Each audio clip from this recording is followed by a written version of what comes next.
할렐루야. 네, 우리 지난주에는 우리가 제자로서의 성장에 대해서 함께 배웠습니다. 제자로서 정말 예수 그리스도의 제자로서 우리가 먼저 제자됨이 필요한데 우리가 그러한 예수님의 제자로서 바르게 신앙의 성장과 성숙을 이뤄가기 위해서는 첫 번째로 근면과 훈련이 필요하다. 그래서 우리가 정말 하나님 앞에 신앙의 훈련을 통하여서 우리의 육신의 모든 게으름들 또는 우리의 육신의 모든 불의함들 다 떨쳐내고 정말 주님 보시기에 합당한 모습으로 서야 된다라고 했습니다. 이러한 우리가 근면과 훈련을 감당할 때 우리에게는 고난이 찾아오게 되는데 이 고난을 우리가 넉넉히 이겨낼 수 있는 이유, 그 이유가 무엇입니까? 하나님께서 우리에게 감당할 만한 고난을 주시고 또 이 고난 가운데 함께 하시는 하나님께서 우리에게 필요한 능력과 도움의 손길을 함께 하시기에 우리가 이겨낼 줄 믿습니다. 그래서 우리가 이러한 고난을 받는 이유가 무엇인가? 고난을 통하여서 우리를 연단함으로써 하나님 보시기에 합당한 믿음의 모습으로 세우기 위함입니다. 그래서 신앙의 삶에 있어서 고난은 필수적인 겁니다. 고난이 없으면 어떤 누구도 단단하게 세워질 수 없기 때문입니다. 어, 정말 강한 아주 강철은 뜨거운 불에 달궜다가 망치질로 세게 두드리고 또 뜨거운 물에 담갔다가 또 망치로 두드리고 이와 같이 연단됨이 많이 필요합니다. 어떻게 보면 이 연단됨이 우리에게 있어서는 하나의 고난의 터널을 지나는 것 같은 그런 과정입니다. 이것은 우리가 하나님 나라에 들어가는 그 순간까지 반복되는 겁니다. 이러한 고난의 반복을 통하여 우리는 신앙의 성장과 성숙을 이루어서 하나님 보시기에 더욱더 합당한 거룩한 믿음의 모습으로 세워줄 줄 믿습니다. 그리고 이러한 고난 가운데 우리는 하나님의 뜻을 발견하게 되는 겁니다. 우리 삶을 향한 하나님의 뜻이 무엇인지, 우리에게 고난을 허락하신 하나님의 뜻이 무엇인지, 또한 우리에게 이러한 모든 고난 속에서 믿음의 인내를 요구하시는 하나님의 뜻이 무엇인지, 또한 고난 가운데 함께 하시는 하나님께서 우리에게 어떠한 은혜를 베풀어 주시기를 원하시는지, 또한 이러한 금년과 훈련의 모든 과정을 통하여 하나님께서 우리로 하여금 어떠한 모습으로 서기 원하시는지 이 모든 것들이 바로 근면과 훈련 그리고 고난을 통하여서 우리가 이런 하나님의 뜻을 발견할 수 있다. 그래서 우리의 삶 가운데 고난이 찾아올 때 오히려 기뻐할 수 있기를 간절히 소망합니다.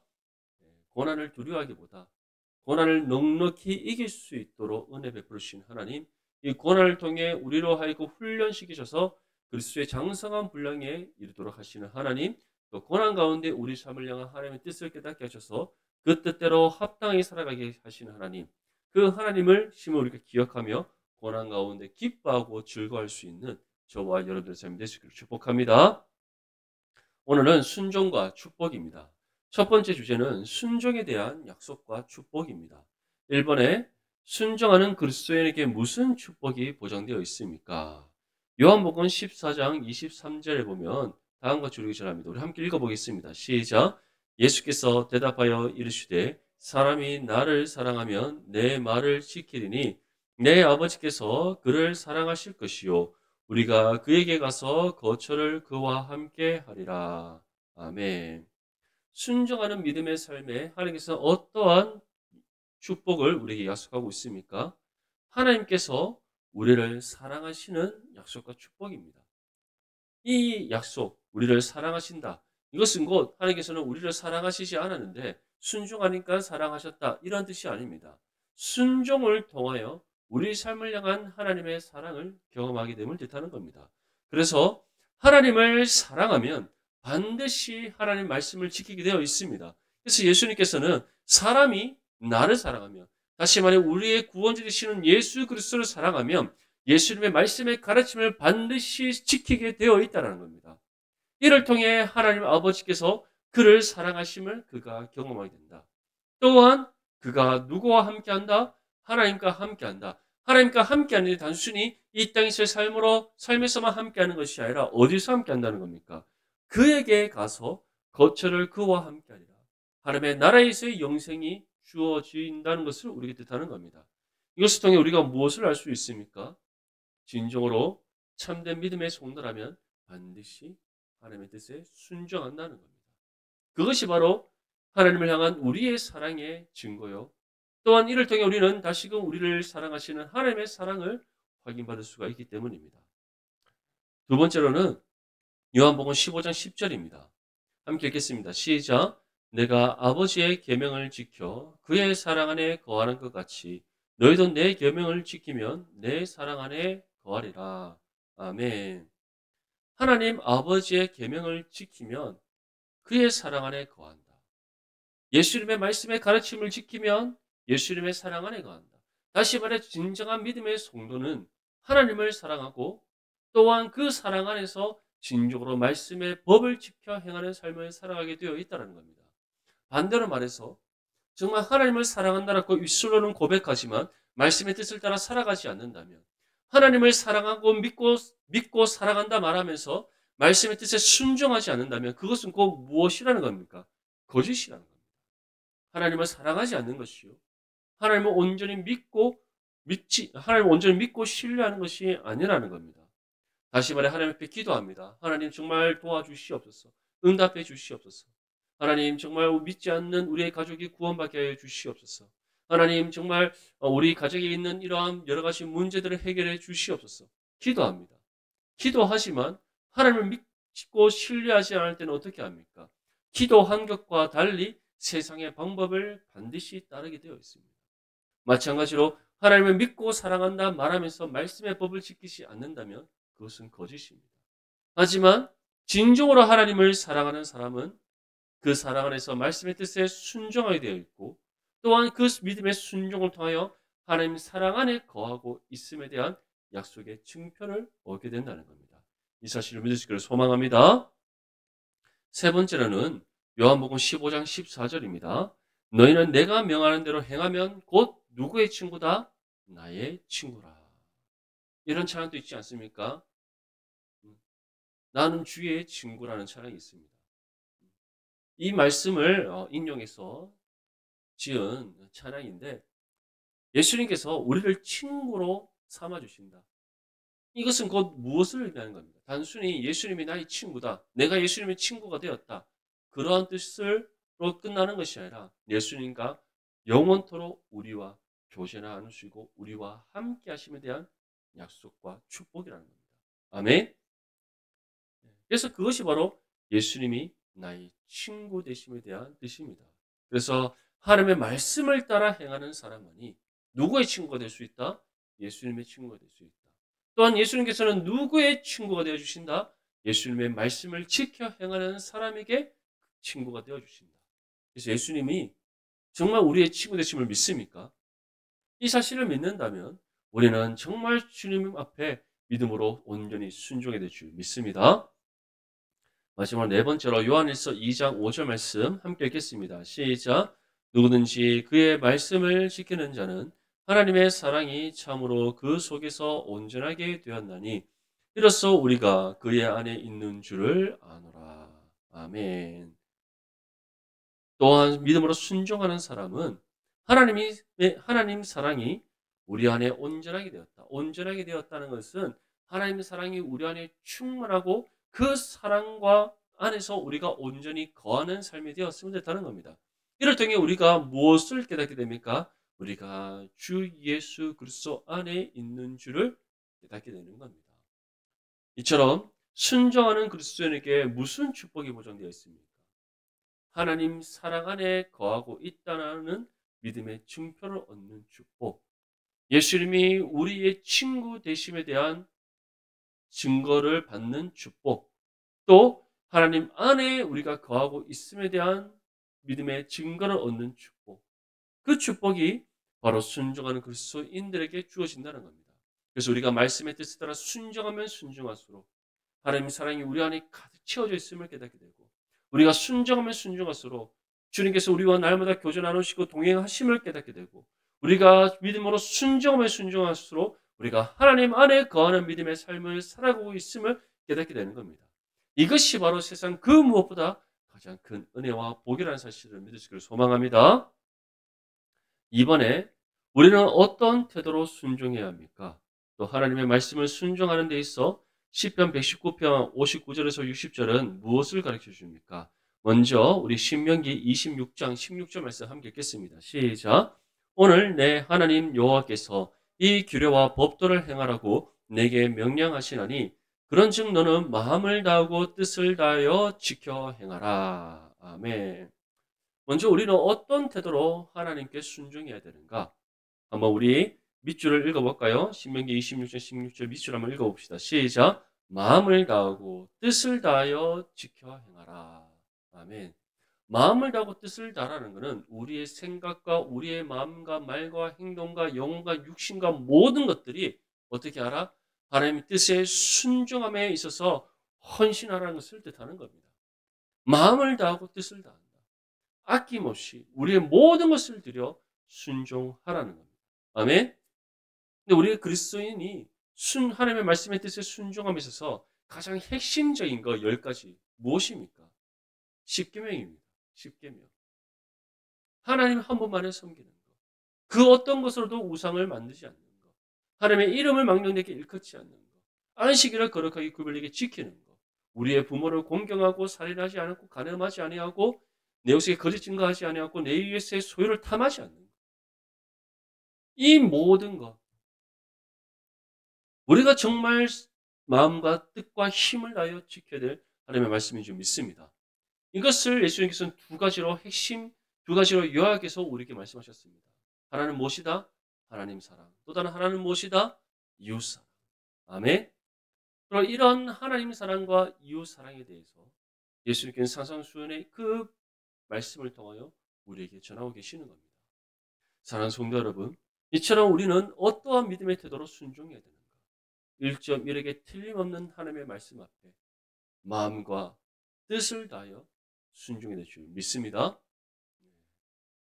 우리 모든 성도님들이 정말 이러한 믿음의 순종을 행하여서 하나님으로부터 착하고 충성된 자로 칭찬받는 거룩한 믿음의 삶이 되시기를 축복합니다.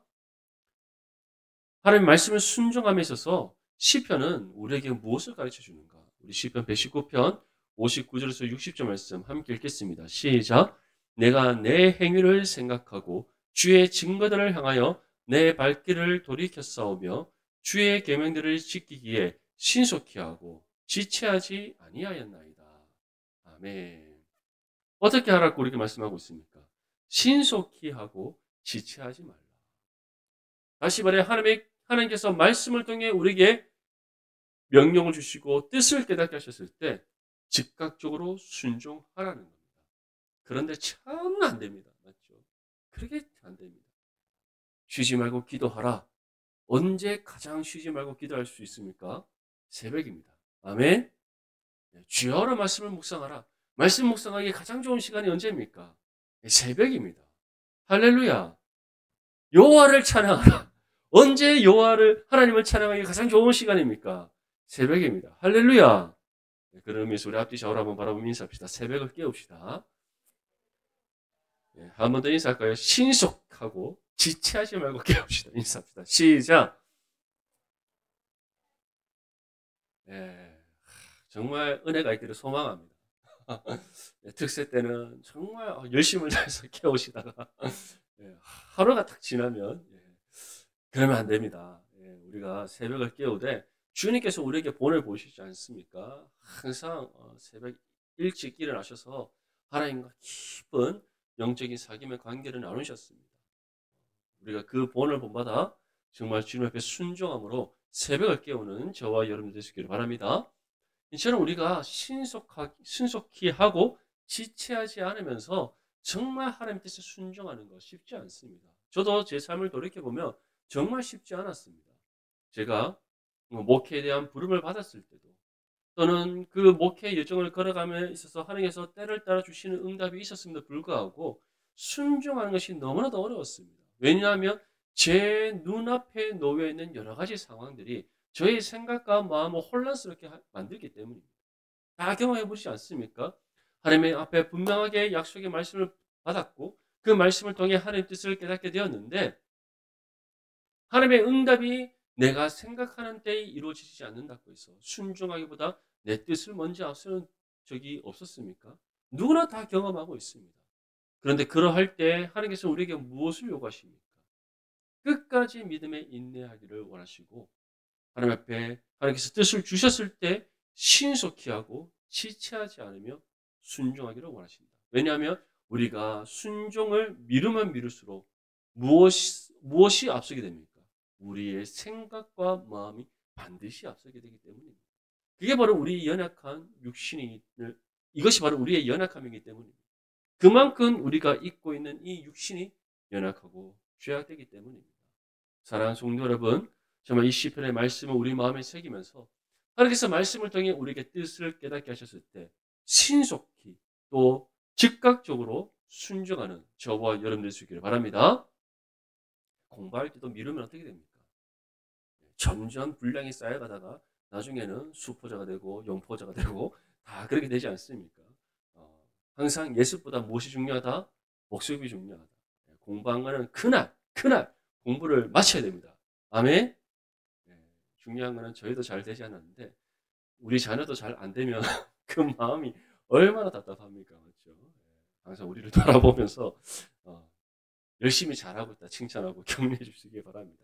이처럼 미루면 미룰수록 항상 우리에게는 좋지 않습니다. 오히려 우리의 죄악된 본성이 일어나기 때문에 좋지 않습니다. 하나님께서 말씀을 통해 뜻을 깨닫게 주셨을 때는 신속히 하고 지체하지 않으며 즉각적으로 순종할 수 있기를 간절히 소망합니다. 두 번째 주제는 순종의 모범입니다. 그렇다면 우리에게 성경은 어떠한 순종의 모범을 제시하고 있는가? 3번에 아브라함의 두 가지 위대한 순종은 무엇이었습니까? 우리 히브리서 11장 8절 말씀 함께 읽겠습니다. 시작.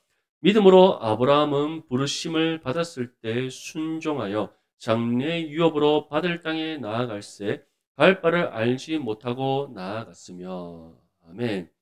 자, 아브라함의 두 가지 위대한 순종 중에 첫 번째는 무엇입니까? 하나님 부르심에 군말하지 않고 의심하지 않고 묻거나 따지지 않고 어떻게 신속하고 지체하지 않고 즉각적으로 순종했다는 겁니다.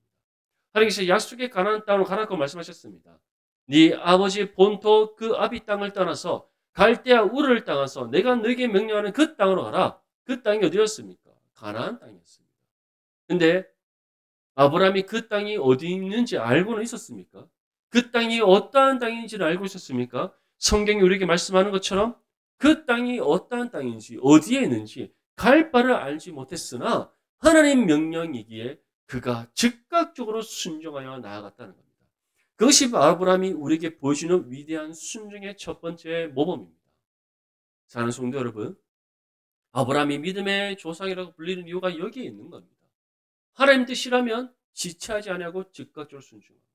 내가 모른다 할지라도 내 뜻과 맞지 않다 할지라도 여러 가지 하나님 앞에 따지고 묻고 싶은 거 많다 할지라도 그 모든 죄악된 생각과 마음 다 내려놓고 즉각적으로 순종하는 것. 그것이 하나님께서 가장 기뻐하시는 순종의 모습이라는 사실을 믿을 수 있기를 간절히 소망합니다. 두 번째는 무엇이었는가? 우리 창세기 22장 12절 말씀 함께 읽겠습니다. 시작. 사자가 이르시되 그 아이에게 내 손을 대지 말라. 그에게 아무 일도 하지 말라. 내가 내 아들 내 독자까지도 내게 아끼지 아니하였으니 내가 이제야 내가 하나님을 경외하는 줄을 아노라. 아멘.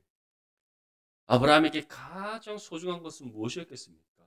100세 때 얻은 하나님의 약속의 선물, 약속의 증표, 하나님의 언약의 증표이자 하나님께서 정말 약속하신 바대로 응답해 주신 100세 때 얻은 독자 이삭이었습니다.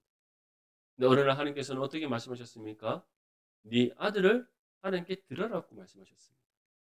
아브라함은 군말하지 아니하고 묻지도 따지지도 아니하고 독자 이삭을 하나님께 드리기 위하여 길을 떠납니다.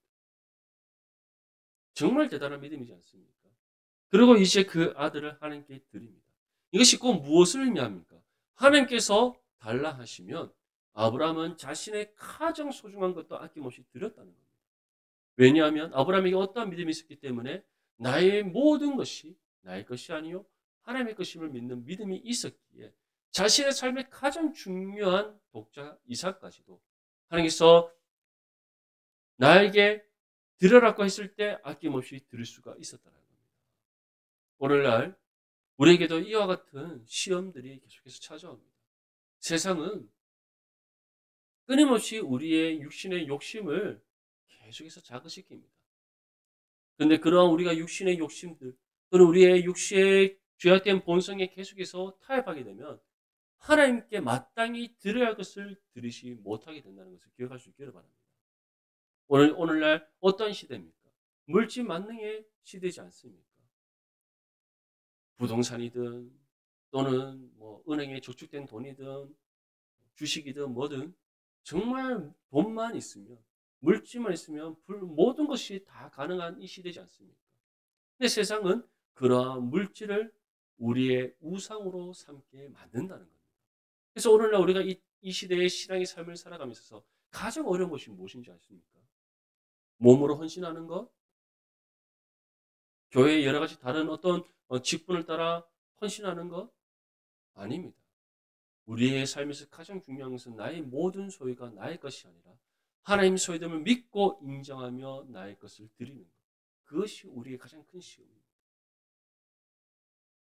그것이 바로 또 이 시대를 살아가는 우리를 넘어뜨리기 위하여 교묘하게 우리의 육신의 욕심을 계속해서 불러일으키는 사단의 계략입니다.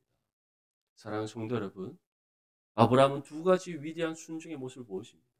하나님의 뜻이라면 신속히 즉각적으로 순종했다. 그 어떠한 의문을 가지지 아니하고 자신이 갈 바를 알지 못했다 할지라도 순종했다. 두 번째는 자신의 모든 것이라고 생각되어지고 자신의 가장 소중한 독자 이삭 아낌없이 하나님께서 나에게 바치라 했을 때 드렸다는 것입니다. 이 믿음의 순종을 따라 먼저는 하나님의 뜻이라면 정말 우리가 의문을 가지지 않고 즉각적으로 순종할 수 있기를 간절히 소망합니다. 또한 우리의 모든 것이 우리의 것이 아니라 하나님의 것임을 믿고 인정하면서 하나님께 우리가 마땅히 드려야 할 모든 것 온전히 드리는 저와 여러분들이 될 수 있기를 간절히 소망합니다. 4번에 사도행전 13장 22절에서 하나님께서 다윗에게 유별난 칭찬을 하신 것은 무엇입니까? 그 이유는 무엇입니까? 우리 사도행전 13장 22절 말씀 함께 읽겠습니다. 시작. 패하시고 다윗을 왕으로 세우시고 증언하여 이르시되 내가 이새의 아들 다윗을 만나니 내 마음에 맞는 사람이라 내 뜻을 다 이루리라 하시더니 아멘. 먼저 하나님께서 다윗을 정말 이렇게 유별나게 칭찬하시는 이유가 무엇입니까? 칭찬하신 것. 하나님께서 다윗을 어떻게 칭찬하십니까? 내 마음에 맞는 사람. 내 마음에 맞는 사람. 다시 말해 하나님 보시기에 조금 더 부족함이 없는 정말 다윗만 보면 기쁘고 즐겁고 그런 마음들이 하나님 앞에 가득 채워졌다는 겁니다. 그렇다면 왜 하나님께서 다윗을 이렇게 유별나게 칭찬하시는가? 이유가 무엇입니까? 내 뜻을 다 이루리라. 다시 말해 다윗은 하나님 앞에 온전히 순종했다는 겁니다. 아멘. 하나님의 뜻을 이룰 수 있는 방법은 다른 것이 아닙니다. 우리가 뭐 무슨 능력이 있어서 하나님의 뜻을 이루겠습니까? 그렇지 않습니까? 우리에게는 하나님의 뜻을 이룰 만한 능력이 없습니다. 하지만 그럼에도 불구하고 하나님께서는 우리를 통해 뜻을 이루시는데 그 뜻을 이루시는 방법에 대해서 정말 간단하고 확실하게 가르쳐 주셨습니다. 순종입니다. 아멘. 순종이 바로 하나님의 뜻을 이룰 수 있는 가장 확실하고 유일한 방법이다. 근데 다윗은 다름이 아니라 하나님의 뜻을 온전히 이루기 위하여서 정말 하나님의 뜻에 순종했다. 그렇게 하나님께서는 다윗이 정말 여러 가지 많이 부족한 사람입니다. 오늘날 따지면 다윗이 행한 범죄를 생각해 보십시오. 징역이 한 몇 년 나올 것 같습니까? 한 무기징, 살인죄, 간음죄 맞죠? 얼마나 많은 지도자로서 또 얼마나 또 연약함으로써 한마디로 오늘날 다윗 같은 사람이 뭐 대통령 될 수 있겠습니까? 맞죠? 책임감이 뭐 추천합니까? 아들이 범죄했는데도 나 몰라라 하고 맞죠? 입 다물어라 그러고 그게 무슨 아버지로서 한 나라의 왕으로서 할 행동입니까? 근데 그렇게 부족하고 연약한 다윗이었음에도 불구하고 왜 하나님께서는 내 마음에 맞는 사람이라고 칭찬하셨는가? 다윗은 순종했기 때문에 자신의 연약함을 알고 자신의 부족함을 알고 자신의 모든 죄악됨을 알고 하나님께 자신의 삶을 온전히 드리며 정말 적극적으로 지체하지 아니하고 하나님의 뜻에 순종하기에 하나님께서는 그러한 다윗의 믿음을 보시고 내 마음에 맞는 사람이다라고 칭찬하셨던 겁니다.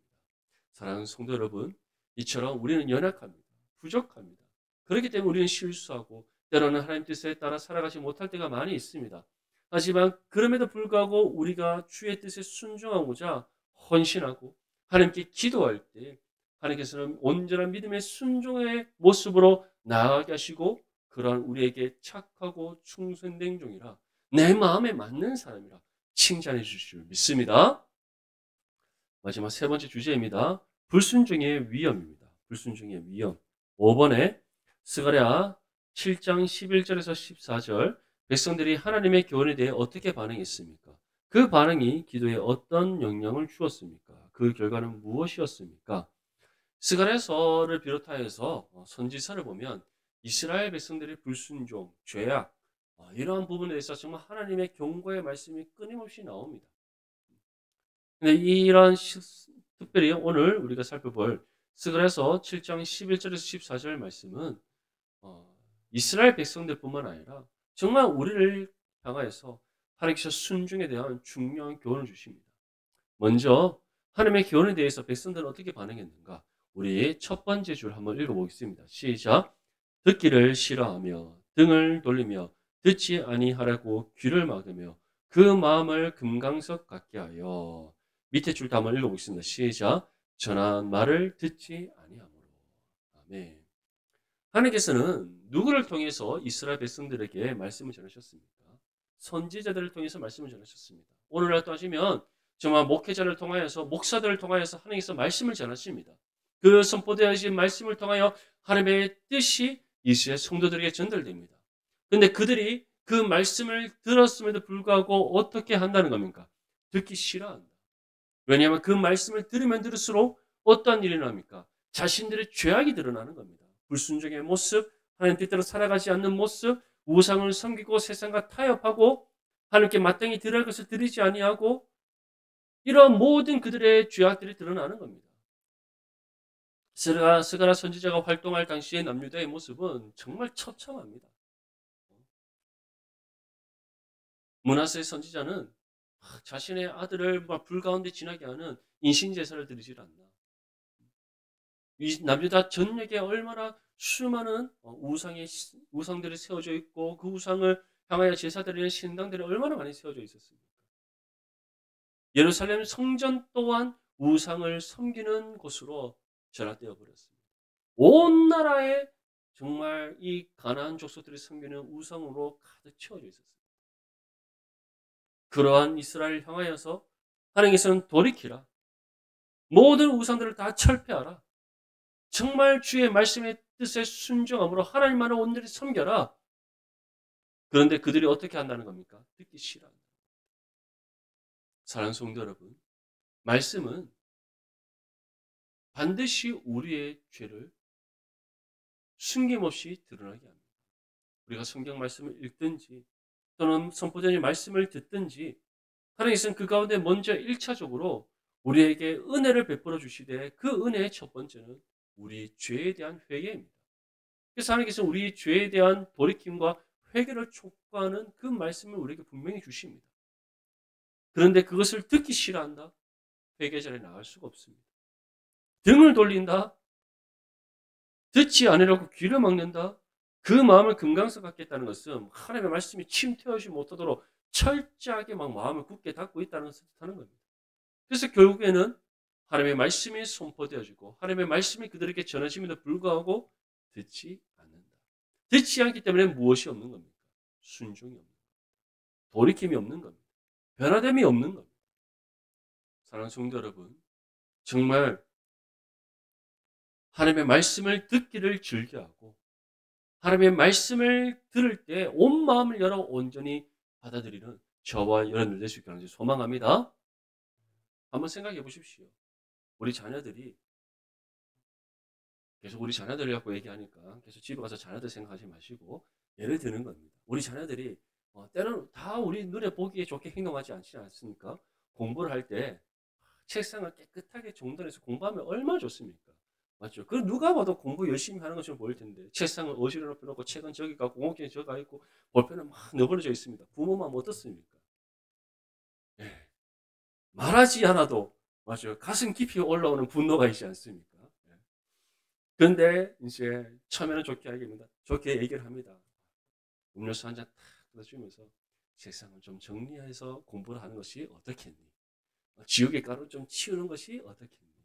책상 의자는 좀 탁 당겨서 허리 탁 세워서 보시오. 바른 자세로 공부하면 어떻겠니? 말을 합니다. 근데 듣기를 싫어합니다. 등을 돌립니다. 듣지 않고 귀를 막고 마음의 금강석 같이 합니다. 그때 어떤 마음이 드십니까? 그럼에도 불구하고 나의 사랑하는 자녀라는 마음이 드십니까? 아니면 막 이 두 주먹이 불끈 쥐어지면서 분노가 솟아오르십니까? 우리가 자녀를 향할 때 자녀들이 정말 중요한 그 말을 듣지 않을 때 우리도 그렇게 마음이 아프고 상하듯이 하나님 또한 똑같습니다. 아멘. 그것이 우리가 자녀를 사랑하지 않기 때문에 그러한 마음이 일어나는 것이 아니지 않습니까? 자녀를 사랑하기에 더 잘 되기를 원하는 마음에 정말 더욱더 바르게 커가기를 원하는 마음에 교훈하고 바르게 하도록 하기 위해서 우리가 책망하는 것이지 않습니까? 하나님 또한 마찬가지입니다. 그래서 우리가 그러한 하나님의 말씀에 귀 기울여 듣고 그 말씀을 온전히 받아들여 순종할 때 하나님께서 기뻐하시고 우리를 바르고 의롭게 하시는 사실을 믿으시기를 간절히 소망합니다. 그래서 이제 이스라엘 백성들이 말씀을 듣지는 않고 하나님께 기도합니다. 왜 기도하느냐? 북이스라엘 같은 경우는 아수르가 쳐들어오고 남유다 같은 경우는 누가 쳐들어옵니까? 바벨론이 쳐들어오지 않습니까? 기도하는데 하나님께서 어떻게 하신다고 말씀합니까? 그들이 불러도 내가 듣지 아니하리라. 왜 하나님께서 그들이 불러도 듣지 않습니까? 하나님의 심판을 통해 그들을 징계하시기 위해서입니다. 그래서 그 결과는 여러 나라에 흩었다. 북이스라엘은 주전 721년에 아수르에 의해서 멸망합니다. 사내림 왕이 막 군대를 막 얼마나 데리고 쳐들어왔던지 아수르가 먼저 북이스라엘 탁 무너뜨리고 곧바로 또 누구를 향합니까? 히스기야 왕이 통치하던 남유다를 향합니다. 그때 아수르 군대가 얼마입니까? 18만 5천 명. 정말 큰 대군이지 않습니까? 하나님께서는 이처럼 하나님 앞에 순종하지 않았던 끝까지 주의 말씀을 듣지 않았던 북이스라엘은 주전 720년, 남유다는 주전 586년에 심판을 통해 멸망시키시고 그들을 흩으셨습니다. 그들을 흩으신 이유가 무엇입니까?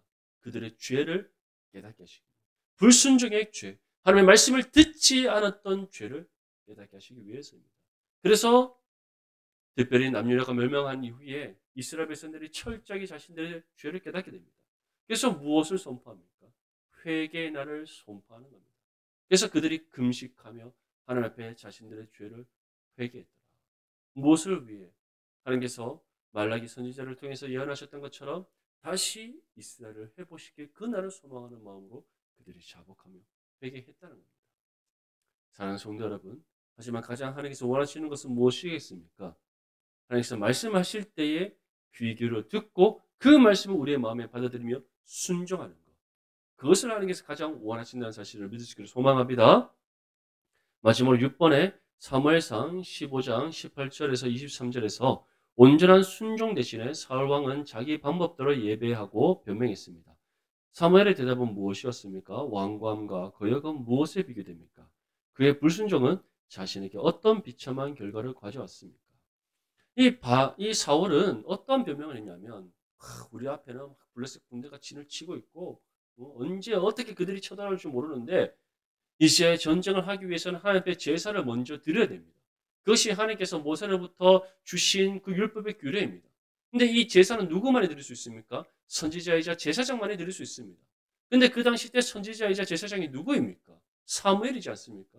사무엘이 오지 않는 겁니다. 사울 왕은 지금 너무나 두렵습니다. 언제 막 전쟁이 일어날지 모르고 제사도 드리지 않고 뭔가 이렇게 마음의 두려움과 막 갑갑함이 넘쳤던 겁니다. 그래서 안 되겠다. 내가 왕인데 제사장 없으면 내가 제사를 드리면 되지. 그렇게 해서 제사장인 사무엘이 오기 전에 자기가 왕으로서 제사를 드려버렸습니다. 그랬더니 사무엘이 책망을 하게 됩니다. 제사가 딱 끝나고 동시에 사무엘이 딱 도착했던 겁니다. 그래서 사무엘이 책망을 하니까 사울 왕은 누구에게 오히려 책임을 돌립니까? 사무엘에게 책임을 돌린 겁니다. 사무엘이요.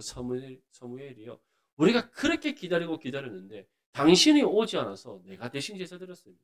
당신이 일찍 왔더라면 내가 제사 드릴 일이 없었을 겁니다. 이런 변명을 하는 겁니다. 그러자 사무엘이 어떻게 대답합니까? 순종이 제사보다 낫고 듣는 것이 순종이 기름보다 낫다.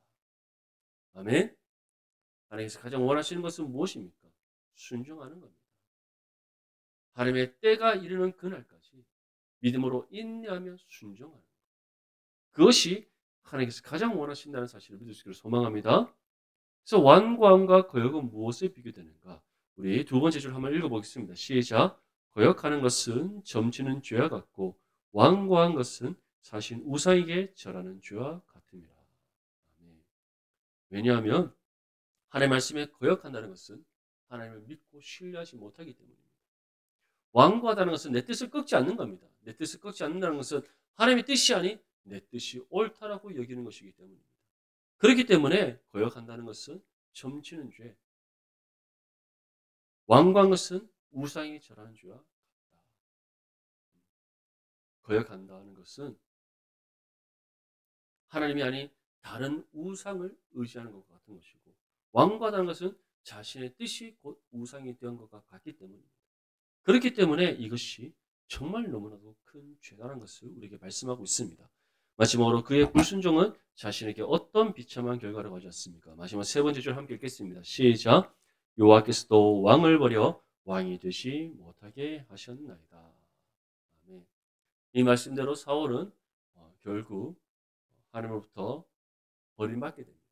그래서 악한 영이 사울 왕에게 들어가서 계속해서 불순종의 죄를 범하게 되고 마지막에는 블레셋 전투와의 끝에 스스로 자신의 생명을 끊는 비참한 최후의 결과를 맞이하게 되는 겁니다. 사랑하는 성도 여러분, 이것이 무엇을 보십니까? 불순종의 끝은 결국 하나님의 심판을 통한 멸망입니다. 하지만 순종하는 믿음의 성도에게는 어떠한 은혜가 있습니까? 우리가 첫 번째로 살펴봤듯이 하나님의 사랑 안에 거하면서 영원토록 항상 함께 하나님과 항상 함께하는 은혜가 있는 줄 믿습니다. 이 사실을 기억하여서 무엇보다 우리에게 정말 믿음의 순종의 모범을 보여준 아브라함과 다윗의 그런 순종의 모범을 우리가 다시금 우리의 마음에 새기면서 아브라함처럼 즉각적으로 하나님 앞에 순종하고 우리의 모든 것을 드리며 다윗처럼 하나님 뜻에 순종하되 끝까지 순종하고 정말 온전히 순종하여 하나님 뜻을 이루는 저와 여러분들의 삶이 될 수 있기를 주님의 이름으로 축복합니다.